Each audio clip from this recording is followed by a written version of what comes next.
हरियाणा के यमुनानगर में मानसून ने एक बार फिर दस्तक दी है। सुबह से ही जहां तेज बरसात हो रही है तो वहीं यमुनानगर के पहाड़ी इलाकों में से निकलने वाली सोम नदी भारी बरसात की वजह से उफान पर है। सिंचाई विभाग के मुताबिक सोम नदी खतरे के निशान से ऊपर बह रही है।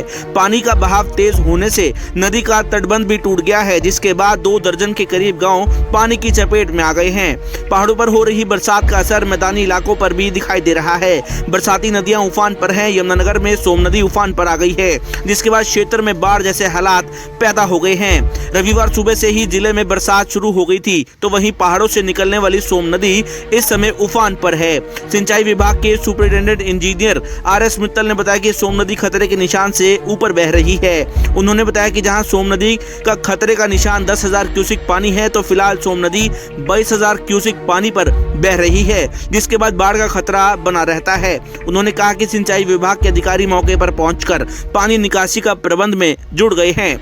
सोम नदी के उफान पर आने से करीब 2 दर्जन गांव प्रभावित हुए हैं। सैकड़ों एकड़ फसल जलमग्न हो गई है। ग्रामीणों ने बताया कि हर साल पहाड़ों का पानी सोम नदी में आता है और कई गांव को अपनी चपेट में ले लेता है, जिससे कई गांव प्रभावित होते हैं। ग्रामीणों ने कहा कि सभी फसल नष्ट हो चुकी हैं, घरों में भी पानी घुस गया है, जिससे लाखों रुपए का नुकसान हुआ है। ग्रामीणों ने मांग की है कि मुख्यमंत्री नायब सिंह सैनी तुरंत बाढ़ से प्रभावित इलाकों पर ध्यान दे। वहीं ग्रामीण सोहनलाल सैनी ने कहा कि इस बाढ़ के कारण सैकड़ों एकड़ जलमग्न फसल हो चुकी है। हर साल प्रशासन इसको पक्का करता है, लेकिन हर बार इसी तरीके से किसानों का लाखों रुपए का नुकसान हो जाता है।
भाई मेरा नाम नरेंद्र कुमार है।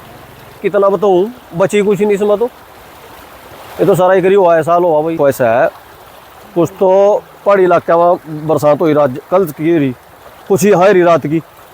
उसकी वजह से जो नदी की पटड़ी वगैरह है, नदी का बहाव सारा ही इधर ही हो गया है। ये तो 20 साल से नदी का बहाव तो यही नहीं है, नहीं गोवा में आयो। उधर नहीं रहा नदी का बहाव, जहाँ नदी थी नदी का बहाव तो यही गोवा में का 20-25 गोवा में। तो कितना नुकसान है? चला बच्ची कहाँ भी देख रहे थारे सामने किले डूब रहे सारे। कितने एकड़ का नुकसान होगा? कितने एकड़ का भाई ज्यादा अंदाजा तो चलो मोटा अंदाजा बता रहा बेटा, 300 एकड़ का तो कतई तो जीरो ही लिया काम। इनमें तो बची कुछ नहीं।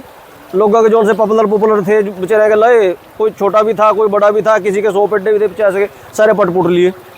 क्या मांग करते हैं? मांग तो भाई देखो, हमारी तो CM सैनी नायब सैनी से मुख्यमंत्री जी से हाथ जोड़ का निवेदन है कि आप ग्रामीण क्षेत्र से जुड़े मान लो आदमी है, तो कम से कम इन 20-25 गाँव के बारे में कुछ ख्याल करो, कुछ सोचो। कतई देना ही ना मारो बेचारे जमीन। हमारी तो उम्मीद है कि मुख्यमंत्री साहब तक हमारी बात पहुंचा और इस पर कुछ कार्रवाई करा। मैं सोहनलाल सैनी दादूपुर सैनी का नुकसान हो गया जिम्मेदार भाई। पानी बहुत ज़्यादा आया अब की बार, बरसात बहुत ज़्यादा होने की वजह से नदियों उफान पे, बरसाती नदियाँ हैं। पटड़ी टूटी है, तोड़ी गई है जी। पटड़ी टूटी हो शायद जी, वहाँ तक तो कोई पहुँच नहीं सकता, कोई बता नहीं सकता जी वहाँ जाके। तो हर साल टूटते हैं? हर साल ही हुआ जी, हर साल किसानों का बहुत नुकसान नहीं रहा हमारे एरिया में। तो कभी कहा नहीं है, पक्का प्रबंध नहीं कराया आपने? बस दावे तो हर साल ही हुआ जी, ये तो 20 साल से ही रहे। भी हो जाएगा लेकिन होता तो कभी नहीं। ये देखो आप, स्कूल में बच्चे नहीं जाए बंदे, बहुत दिक्कत होगा। स्कूल वाले छुट्टियाँ ही कर दें फिर। अब की बार तो थोड़ी बरसात लेट हुई, इस करके लेट पानी आया, वरना बच्चे ने बहुत दिक्कत हुआ। किसी ने हॉस्पिटल में जाना हो, बड़ी दिक्कत।